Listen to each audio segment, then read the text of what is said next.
This is wide receiver Brandon Zylstra here to talk about my unique story on the For the Athlete podcast. You're listening to For the Athlete, a podcast aimed at humanizing the athlete by giving them a platform to control their own narrative and tell their life stories. As always, here's your host, Brooks Huber. Hello, everyone. Welcome back to For the Athlete. I'm Brooks Huber, and today I'm joined by NFL wide receiver Brandon Zylstra. Brandon, thanks for coming on the show. How are you doing? Absolutely. I'm doing fantastic. Thanks for having me on. Oh, yeah. Thank you for showing up. We had a little fun doing the intro there. So I think this is going to be an awesome episode. Back-to-back episodes with guests from the Midwest. I'm absolutely pumped being a Midwest guy myself. I told you, I grew up in Fargo. You played in the Fargo-Moorhead area, which for people don't know, that's the North Dakota-Minnesota border. Let's just jump right into that. You went to college at Concordia, a D3 school, which is crazy to go to in the first place and make it to the NFL. Was the NFL ever on your mind early on in your college career? And if so, at what point do you make it your goal to get to the league? Honestly, the NFL has been my goal since I was, 5 years old. I grew up, we talked about, I grew up a Midwest boy too, from a super small town called Spicer, Minnesota, about 2 hours west of Minneapolis. But I grew up watching the Vikings, was a huge Viking fan growing up. I was able to watch, Chris Carter, Randy Moss, Dante Culpepper, Robert Smith. There's, a few guys I always kind of looked up to. Randy Moss was always kind of the inspiration for me to actually play receiver. Him and Chris Carter, I should say. Just like how dominant they were in the field, how they made everything look so easy, their confidence. Just to get the old Metrodome, they'd get that thing fired up, and it was always something so fun for me. I always look forward to Sundays, and so I know, like during my graduation, back in high school, we're going through an old box of stuff, and I had a little thing from kindergarten where, it was, draw what you want to be when you grow up, or, whatever you want to be when you grow up. And I drew myself in a Minnesota Vikings jersey. And it was pretty cool to see that, like thinking about it now after going through everything I've been through so far, just to go back and see that, my goal never wavered. It was honestly just something that always something I wanted to do. And I'm very stubborn about like my goals and whatnot. And so, I didn't really let other people try to persuade me away from it and whatnot. It was always the main thing for me. That's incredible. So you said it was always the main thing for you. Were you ever, obviously you went to college and got a degree, right? Mm-hmm. What was your plan if it didn't work out?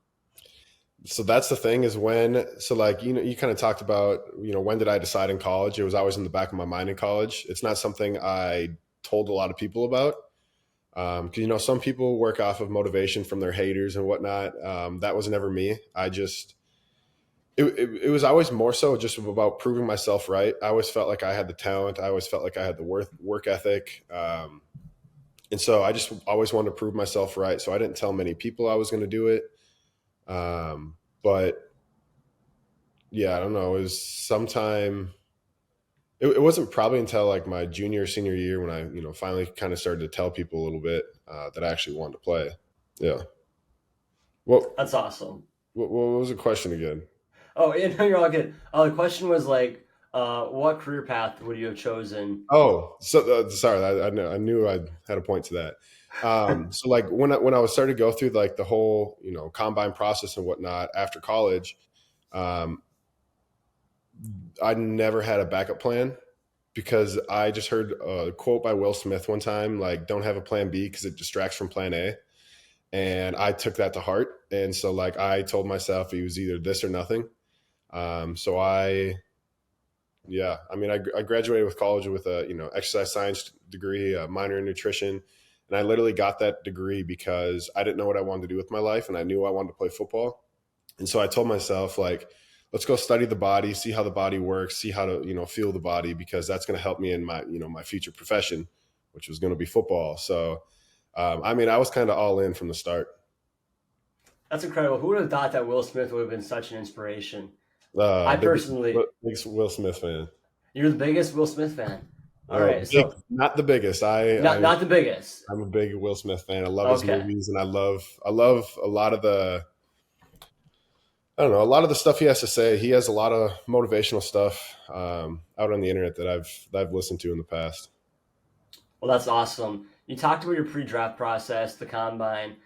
You were in a unique situation, being from a D3 school, like we mentioned. You had to go to North Dakota State's pro day to be in front of scouts. What was that situation like for you, and what were you hearing about potential interest leading up to the draft? Well, coming from the small little school Concordia, who ran a Shout triple out option, Concordia. shout out Concordia. Running the triple option, being a receiver there, I kind of put myself as low as you can go on the totem pole. Trying to make it to the next level. So, getting into the pro day wasn't an easy process for me. Um, coming over from Concordia, and like I said, just being in that triple option, there was definitely no noise about me, and it was almost like a favor to try to get me in there. And shout out Coach Haran, my college coach. He has some connections over there, and help me get in. And then from there, I felt like I did decent. Now looking back a lot of the film, I think I looked super slow. I think I got much faster as time went on, but I always thought I had to be some big bulky receiver. So I think during that combine, I think I was, close to 220 or at or around 220. And then for my entire career, I played anywhere from 208 to 215. So I ended up losing a decent amount of weight in that because I just realized I didn't need to be that big. But, during the combine, like I said, didn't have an agent or anything. So I was just kind of figuring everything out on my own. From there, I ended up talking to a few different teams. I think the Eagles had talked to me that day, the Vikings, and I think there might have been one or two other teams that, at least had the interest enough to go ask for my name. Just, what's your story real quick. And, but I mean, from there, didn't have too much noise, too much anything. Not a whole lot came from that, but I was just willing to do whatever I could to try to get my name out there. And so you were in the 2016 class. That was when Carson Wentz went second overall. So that's why the Eagles, I would assume, were there for the pro day, because I was trying to put two and two together there. Yep. Because Carson Wentz, NDSU product and whatnot. How hard was it not having an agent? Like, what was the biggest obstacle that you faced? Because like those are the guys that gauge interest from Yeah. NFL teams. They kind of put your name out there. You have to do all of that by yourself. Yep.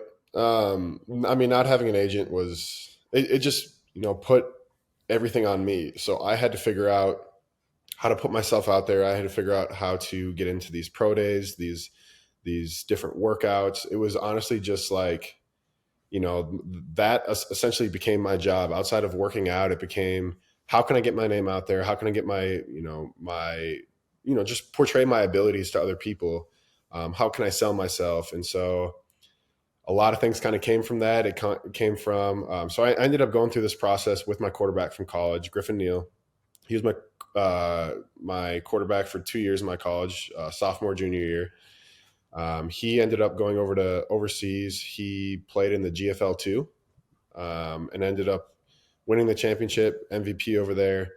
And so by the time he was done, I just graduated college, and he hit me up one day and was just like, are you going to take a shot at the NFL? And I said, yeah, I don't know what I'm doing yet. And he goes, well, I'm going to try for it too. I got a quarterback coach and stuff down in Arizona. Let's just go figure it out together. And so I moved, literally threw everything in my car and moved down to Arizona with him. And that's kind of where we began our journeys. And so it was a lot of bouncing ideas back and forth with each other. We would send cold emails out to any NFL team. I didn't care if it was a scout. I didn't care if it was a cook. We made things called athlete resumes.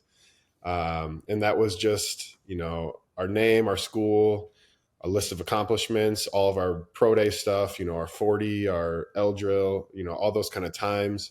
It had a link to our huddle film. And just essentially our references were a bunch of football coaches that, we've had, and we would email blast it out to whatever NFL email we could get it out to, going to different again, we had to be unique about how we got into these different workouts and whatnot. So Haran was working on the NDSU workout for me. I just, through some research, found out there was a thing called the NFL Regional Combine, which isn't a thing anymore. But essentially, what it was is I paid $250 to go work out at the Cardinals facility. At the Cardinals facility, they took you through just a bunch of different drills, routes on air, just your typical pro day combine type stuff. From there, I think I only remember seeing just a handful of scouts there, but they were like, "This is something we send out to all 32 teams, so your film and everything is going to get out there." So ended up doing that. That's when I first found out about the CFL, and just going on to literally every single website, they had a list of tryouts of where they're going to be. And so we ended up signing up for 4 of those tryouts. And while we're there, we're doing the same thing, just trying to sell ourselves as much as possible. So, I mean, it was quite a journey, and definitely not easy, but I learned a ton from it. Sometimes the best path isn't the easiest one; it's the hard one, and you've definitely went through that yourself. Let's talk about the CFL. So you went undrafted in the 2016 draft. You mentioned how through these regional combines, that's how you found out about the CFL. How did that all come about?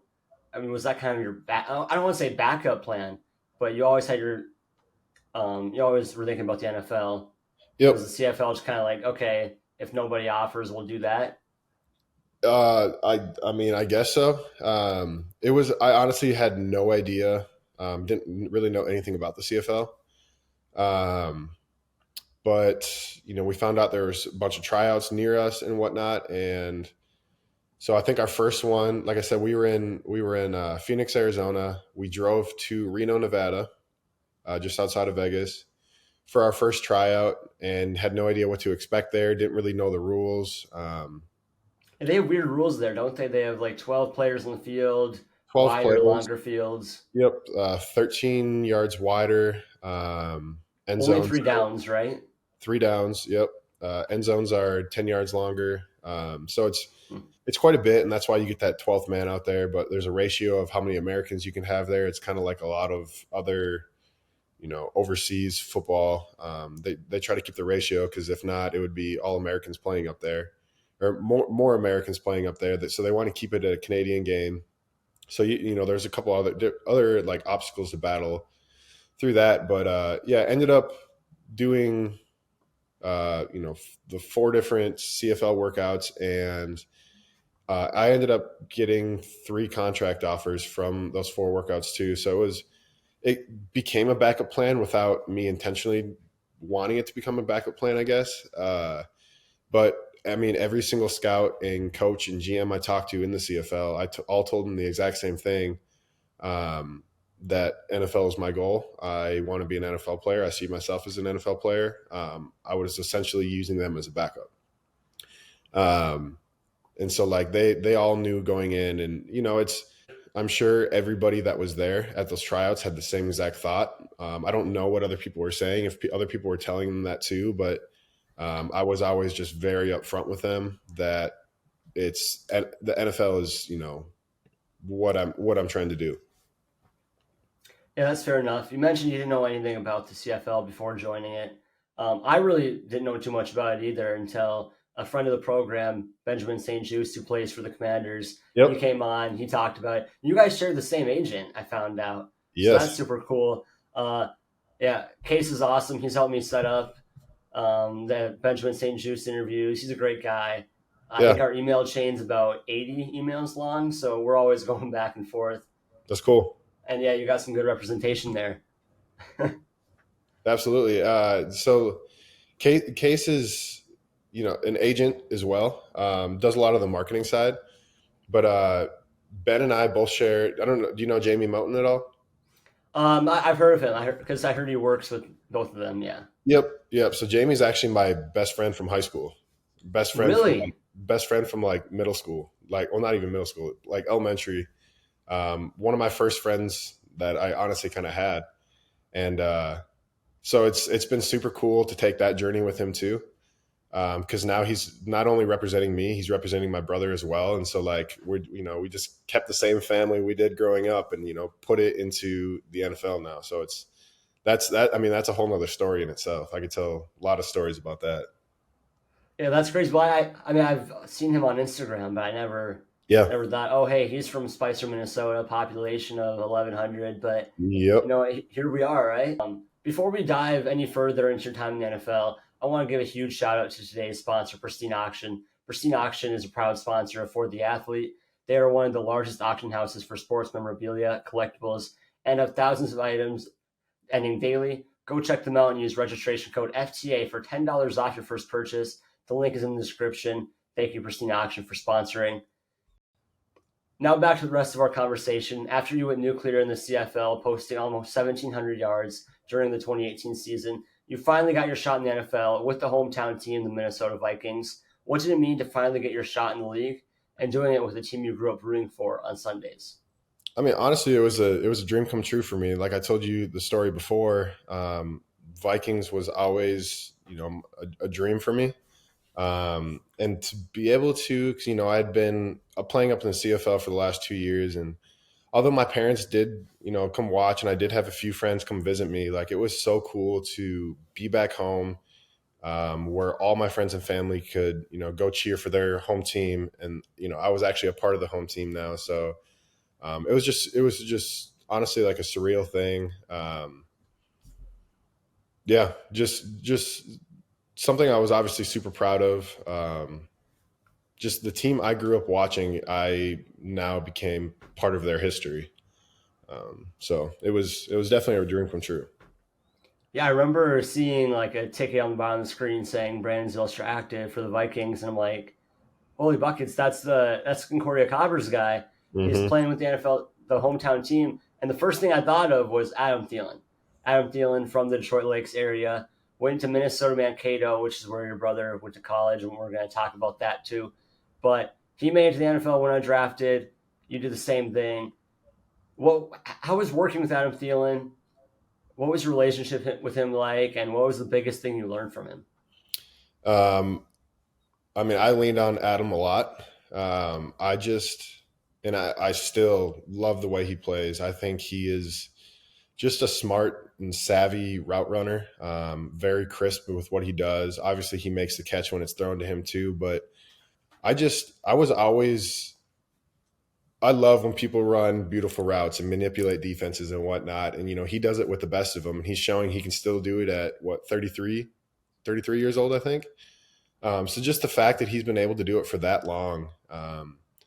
But I mean, I probably annoyed him, if I'm being honest. I asked a lot of questions. I tried to mimic a lot of stuff he did. And so um, I just felt like my skill set was more relatable to somebody like him versus somebody like a Diggs who's a lot more twitchy, um, and whatnot. And so like I saw how much success he had, and like I said, I just watched how smart and savvy and how he just manipulated defenders so much. And so I just tried to emulate my game essentially after him. And um, you know, I think the last time we played against each other in 2022, when the Vikings came to Carolina. And I remember that's a conversation I had with him. Just, bro, you've taught me so much, and I appreciate you, and I'm still learning from you. And so he was definitely a guy I leaned on, um, just to try to elevate my game as much as possible.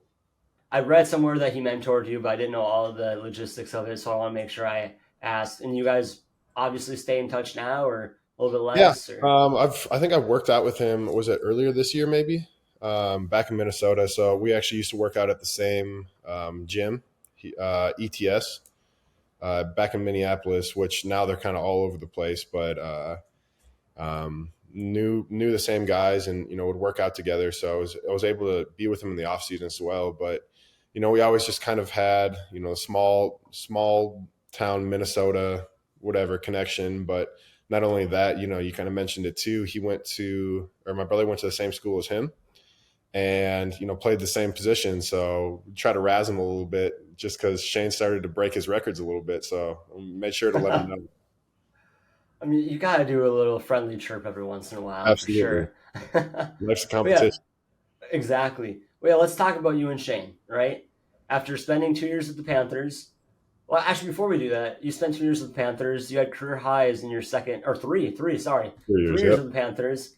You had career highs in, I want to say, your second or third season. What went into leaving? Was that to join your brother in Detroit, or how did that work out? No, so when I was with Carolina that last year, um, kind of coming off my career year in that off season during OTAs, I had herniated disc in my back and was dealing with sciatica a little bit. And I don't want to give excuses and whatnot, but I definitely wasn't myself. I wasn't the same player. Um, Kind of that off season, just kind of dealing with that, and and towards the end of it, obviously there's a lot of good guys in there and whatnot. And from everything I've heard and everything that we kind of knew, it sounded like I was kind of not a lock for the team, but it sounded like I was going to make the team. And then a day before the cut deadline, they went and traded for Laviska Shenault and ended up taking my spot in place. And so when that trade came through, I knew I was, one of the more bottom guys, mainly used for special teams and whatnot. And so I knew that I was probably on the out. And so when I got cut, I actually told my agent, I was just like, I need, a couple of weeks. I'm going to try to get my back right. Like I don't know if I'm going to pass the physical if I was to go work out for other teams. And two, like, football's not even enjoyable for me right now. Like, it's hard to get through a practice and whatnot. So I ended up staying in Charlotte and honestly just kind of rehabbed for probably a month. Noticed it wasn't getting much better, and so then I hit up my agent again. I was like, whatever, let's just go do some workouts. And so I went and did one in Arizona, went and did one with the Colts, and then Detroit called and obviously picked up that phone call and went and Right away, right? yeah, and went and did the workout, and they signed me right afterward. And that was something that was probably even cooler than playing for Minnesota for me, was to be able to suit up next to my brother. That's something we talked about when we were still when I was in college and he was in high school.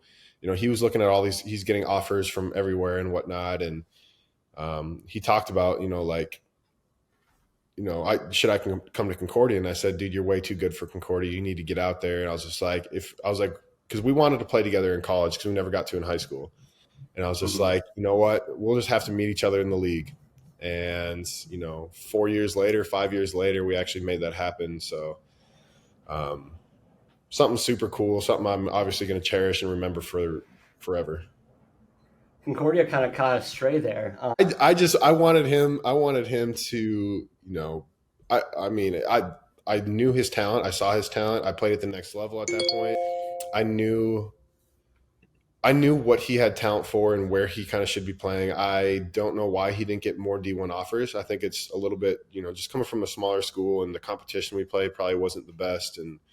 But I knew he definitely had Division 1 talent, and I wanted him to try to, just reach his fullest potential and go out there. So I love Concordia, but There we go. There we go. All Concordia fans, they can be quiet now. He righted the wrong. Well, yeah, I have a cousin who played basketball there. I have a family friend who's quarterback there right now. So okay, definitely some Concordia ties.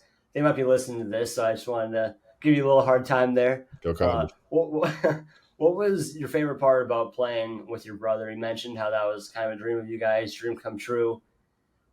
What was the best part? I mean, I don't even know if there was a best part. I guess the first game that we were both suited up together, he scored a touchdown. And so for me to be able to watch that while I'm suited up, I think we were also on a kickoff return together, but just to be out there, at the highest level of the profession, to be suited up together was just it was just something super cool. So, he scored his touchdown. The first thing he did was come over to me, and we gave each other just a big hug. And that was years and years and years and years of hard work.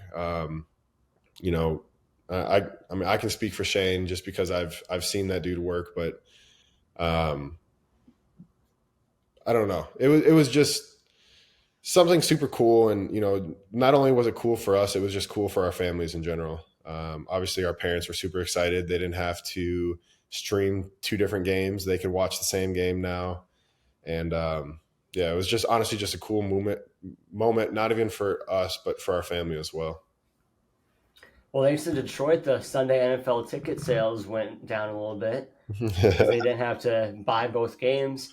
Uh, you two are quite the team. Not only did you play last season together, but you also put on a football camp in your hometown over the summer.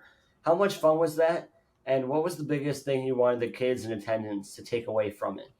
Honestly, that it ended up turning out way better than we thought it would. Obviously, it was our first thing. That's something we had talked about for a long time. Back in high school, we we always wanted to attend football camps, and there was never anything around, or they're really expensive, or they're just far away and whatnot.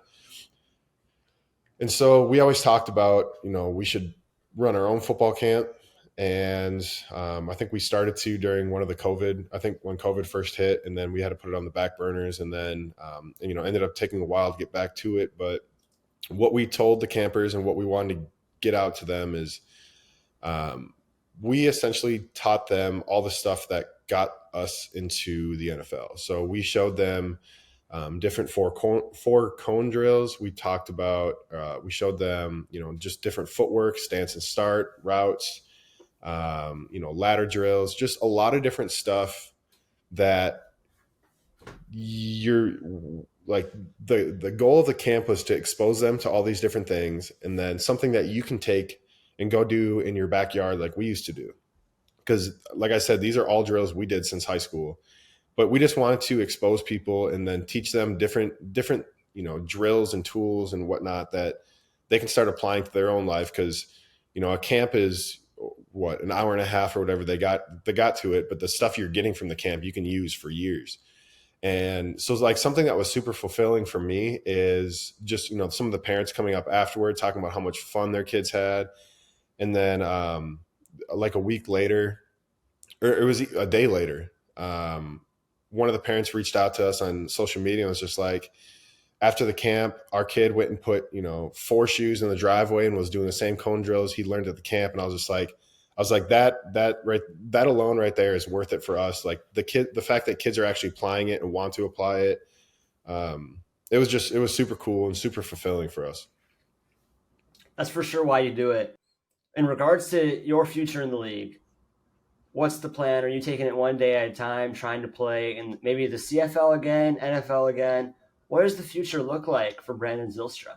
Nah, I'm a little bit in that career transition phase. I've played 7 years professionally now, and absolutely loved my time in the CFL. Wouldn't trade that for anything.